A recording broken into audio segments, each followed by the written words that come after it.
Assalamualaikum warahmatullahi wabarakatuh. Nama saya Dipa Arun Sahada, MJ 7B. Bab 1, pengantar pendidikan Pancasila. Ketuhanan Pancasila itu terdiri dari 5. Yang pertama yaitu ketuhanan yang Maha Esa. Yang kedua, kemanusiaan yang adil dan beradab, persatuan Indonesia, kerakyatan yang dipimpin oleh hikmat kebijaksanaan dalam permusyawaratan atau perwakilan, keadilan sosial bagi seluruh rakyat Indonesia. Yang semua kita ketahui bahwa kalau sila pertama itu dilambangkan dengan bintang, dan sila kedua itu dilambangkan dengan rantai, dan sila ketiga itu oleh pohon beringin, sila keempat dengan kepala banteng, dan sila kelima itu dengan banteng kapas.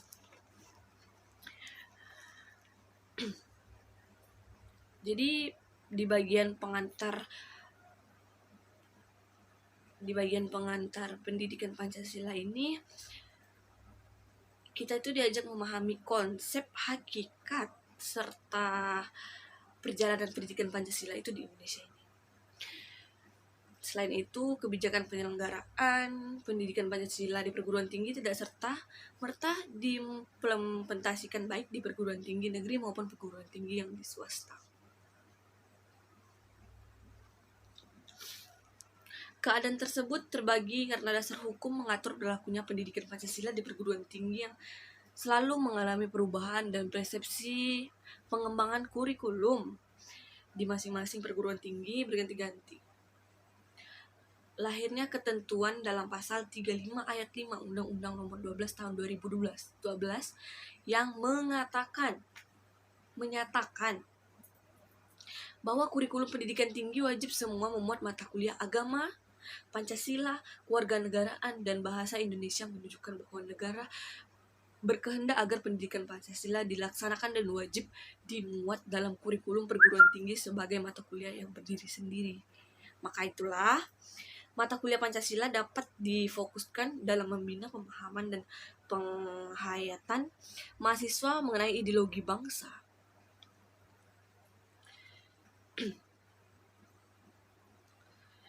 Menelusuri konsep dari urgensi pendidikan Pancasila,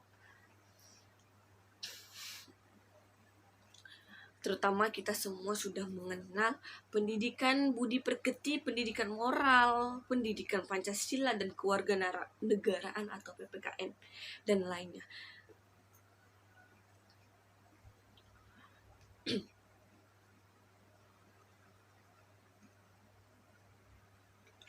Dalam perjalanan sejarah bangsa Indonesia, sesungguhnya nilai-nilai Pancasila sebagai pengadaan hidup bangsa terwujud dalam kehidupan bermasyarakat sejak Pancasila sebagai dasar negara dirumuskan dalam suatu sistem nilai. Sejak zaman dahulu, wilayah Nusantara ini mempunyai beberapa nilai yang dipegang teguh sebagai masyarakat, yaitu bisa kita lihat kayak adanya gotong royong, adanya musyawarah dalam memutuskan sesuatu, dan percaya kepada Tuhan, serta toleran, dan dan solidaritas, kesetiakawanan.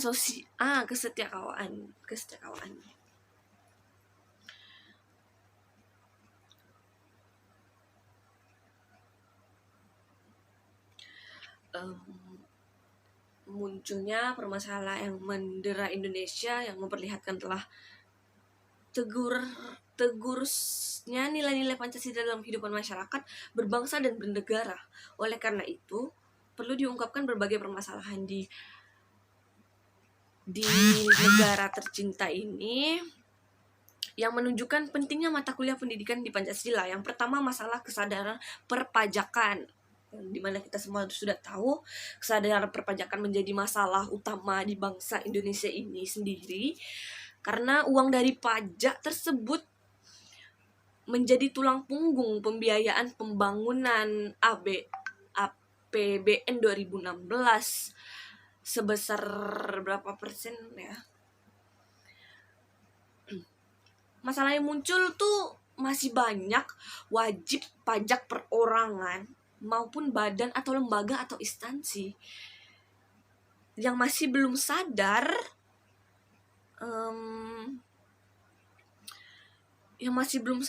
dalam memenuhi kewajibannya di dalam perpajakan tersebut.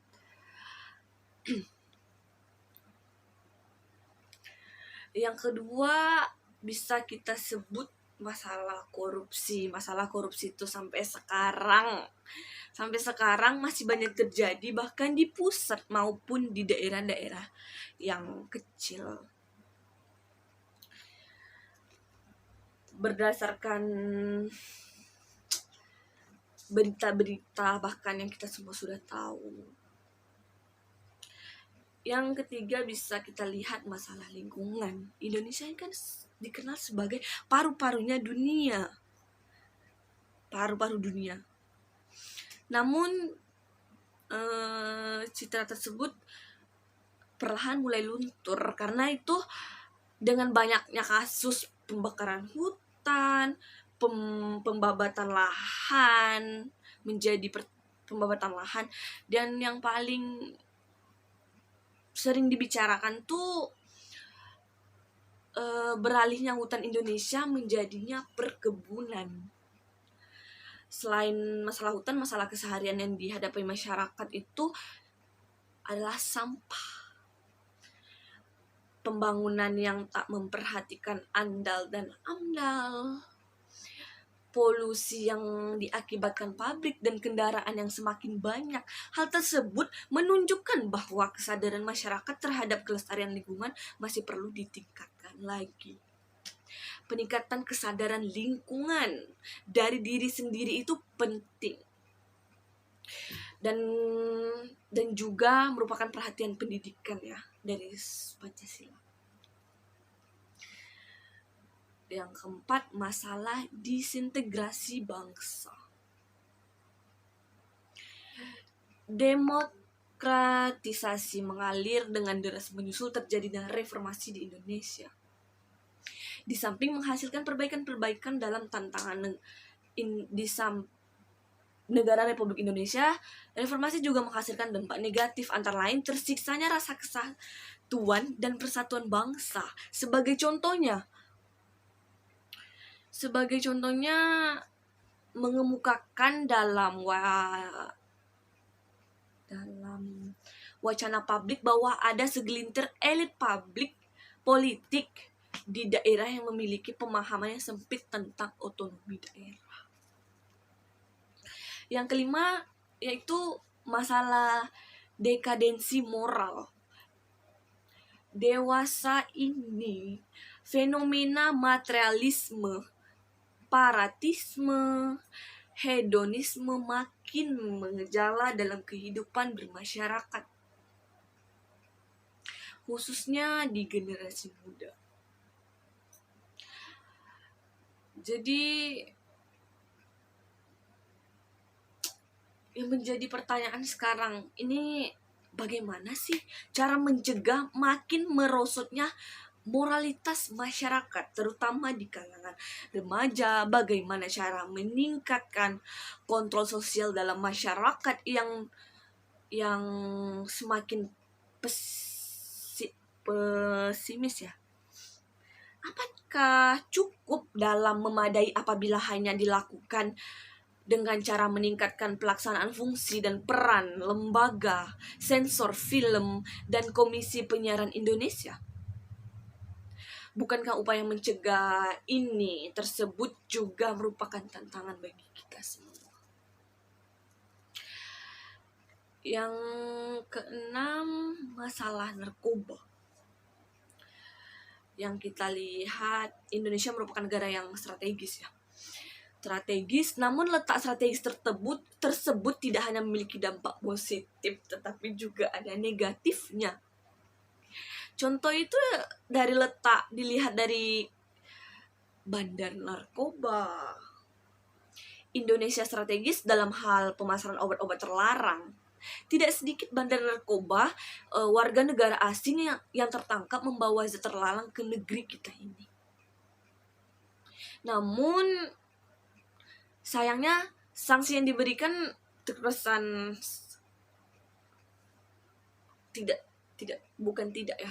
kurang tegas, sehingga tidak menimbulkan adanya efek jera. Akibatnya banyak generasi muda yang masa depannya suram karena kecanduan dari narkoba tersebut. Yang ketujuh, masalah penegakan hukum yang berkeadilan.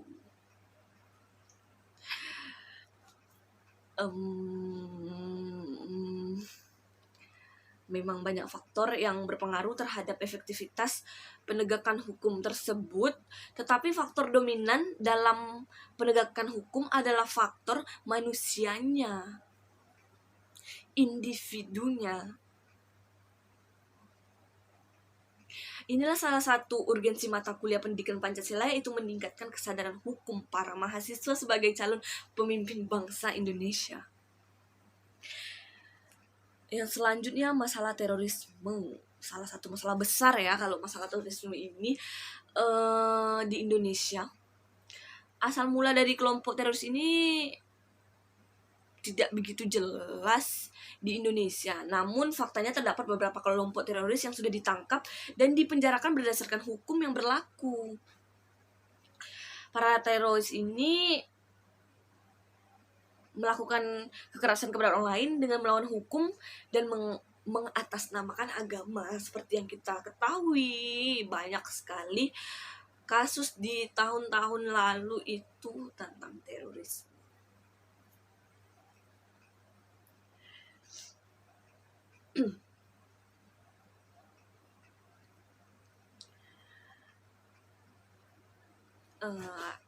Adapun visi dan misi mata kuliah pendidikan Pancasila, yaitu pertama, visi pendidikan Pancasila terwujudnya kepribadian sivitas akademik yang bersumber pada nilai-nilai Pancasila.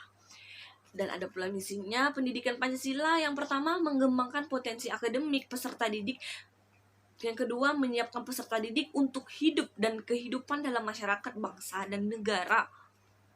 Yang ketiga, membangun budaya berpancasila sebagai salah satu desain kehidupan.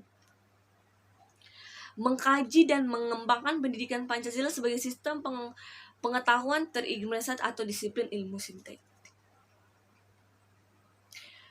Dalam pembelajaran pendidikan Pancasila, 4 pilar pendidikan menurut UNESCO menjadi salah satu rujukan dalam prosesnya, yang meliputi learning to know, learning to do, learning to be, and learning to live together. Berdasarkan keempat pilar pendidikan tersebut, pilar keempat menjadi rujukan utama, yaitu bahwa pendidikan Pancasila dimaksudkan dalam rangka pembelajaran untuk membangun kehidupan bersama atas dasar kesadaran akan realitas keragaman saling membutuhkan. Yang dimana kita tahu kita nggak bisa hidup sendiri dan saling membutuhkan. Dan selanjutnya, menanya alasan diperlukannya pendidikan Pancasila. Dalam pikiran Anda pasti terlintas, mengapa harus adanya pendidikan Pancasila di kuliah ini, sedangkan kita sudah belajar PPKN, SMP dan SMA, dan kita rasa itu sudah cukup. Hal tersebut itu, program studi itu sangat spesifik sehingga ada pihak-pihak yang menganggap pendidikan Pancasila dianggap kurang penting karena tidak terkait langsung dengan program studi yang diambil. Namun apabila Anda berpikir jernih dan jujur terhadap diri sendiri, pendidikan Pancasila itu sangat diperlukan untuk membentuk karakter manusia, individu yang profesional dan bermoral. Selain itu, dekadensi moral yang terus melanda bangsa Indonesia yang ditandai dengan mulai mengendurnya ketaatan masyarakat terhadap norma-norma sosial yang hidup di masyarakat menunjukkan pentingnya penanaman nilai-nilai ideologi melalui pendidikan Pancasila. Selain itu, gimana ya?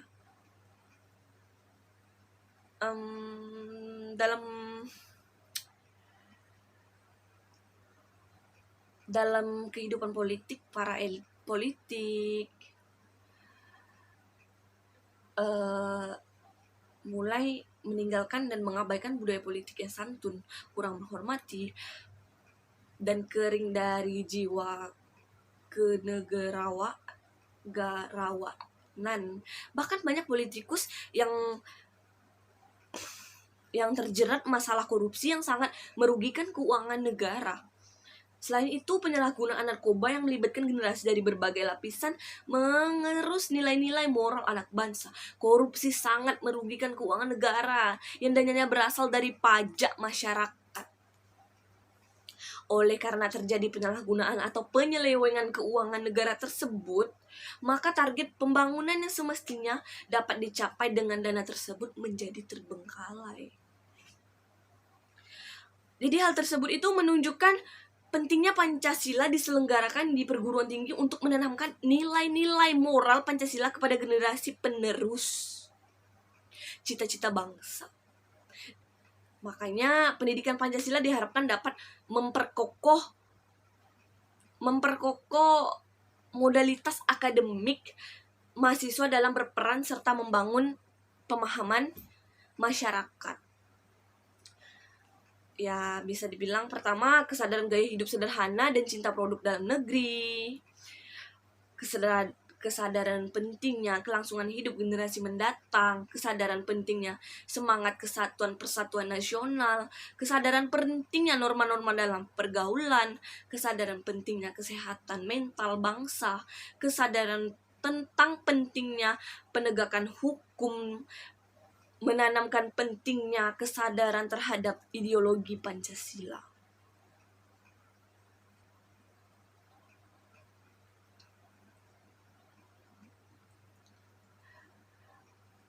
Pendidikan Pancasila sebagai bagian dari pendidikan nasional mempunyai tujuan mempersiapkan mahasiswa sebagai calon sarjana yang berkualitas, berdedikasi tinggi, dan bermartabat agar menjadi pribadi yang bermain dan bertakwa kepada Tuhan Yang Maha Esa, sehat jasmani dan rohani, berakhlak mulia, berbudi pekerti luhur, memiliki kepribadian yang mantap, mandiri dan bertanggung jawab sesuai hati nurani, mampu mengikuti perkembangan iptek dan seni, serta mampu ikut mewujudkan kehidupan yang cerdas, berkesejahteraan sebagai bangsanya.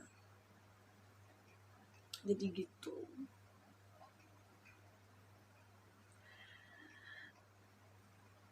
Mengambil sumber histori, sosiologi, politik, pendidikan Pancasila. Yang pertama, sumber histori pendidikan Pancasila.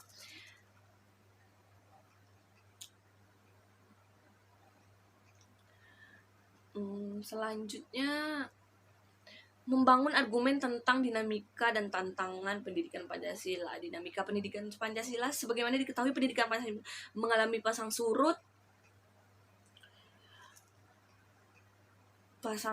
dalam pengimplementasinya.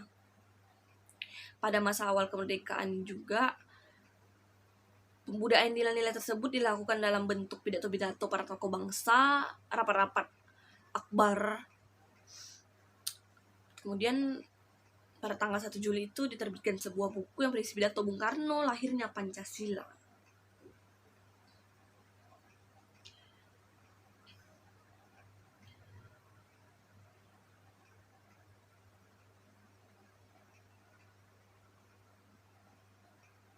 Yang kedua, tantangan pendidikan Pancasila.